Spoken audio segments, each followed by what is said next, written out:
Hi viewers, என் friend ஒருத்தவங்க வந்து அவங்க அம்மா சாரியை கொடுத்து, இது எங்கள் அம்மா ஞாபகமாக என்கிட்ட இருக்க சாரீங்க. இது வந்து நான் சாரியாக கட்டினா எப்போயாச்சும் தான் வந்து உடுத்துவேன். ஸோ வந்து எனக்கு வந்து மேக்ஸியாக ஸ்டிச் பண்ணி கொடுத்தீங்கன்னா நான் அடிக்கடி யூஸ் பண்ணுவேன். எனக்கு மேக்ஸியாக ஸ்டிச் பண்ணி கொடுங்க அப்படின்னு சொல்லி கேட்டாங்க. ஸோ வந்து அவங்க கேட்ட டைப் வந்து பாக்ஸ் ஃபிட் டைப்பில் வந்து எனக்கு மேக்ஸி வேணும் அப்படின்னு சொல்லி கேட்டிருந்தாங்க. ஸோ அதுக்கேற்ற மாதிரியே நான் வந்து ஸ்கர்ட் பார்ட் கட் பண்ணதுக்கப்புறம் பாக்ஸ் ஃபிட்டுக்கு வந்து ஒரு 3 இன்ச் கேப்பில் வந்து இன்ச் டேப் வச்சு அளந்துட்டு அந்த பாக்ஸுக்கான அரேஞ்ச்மெண்ட்லாம் பண்ணி முடிச்சுட்டு குண்டூசியை வச்சு அதை வந்து சேவ் பண்ணிக்கிட்டேன். சேவ் பண்ணதுக்கப்புறம் பார்த்திங்கன்னா உங்களுக்கு இப்படி தான் வந்து அவுட்புட் வரும். ரொம்பவே அழகாக இருக்கும். பாக்ஸாக தனியாகவே வந்து தெரியும்.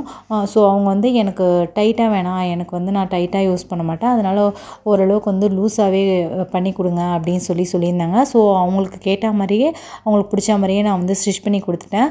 அவங்க வியர் பண்ணி பார்த்துட்டு அவங்களுக்கு ரொம்பவே கம்ஃபர்ட்டாக இருக்குன்னு சொல்லியிருந்தாங்க. ஸோ அவங்களும் ஹாப்பி, நானும் ஹாப்பி.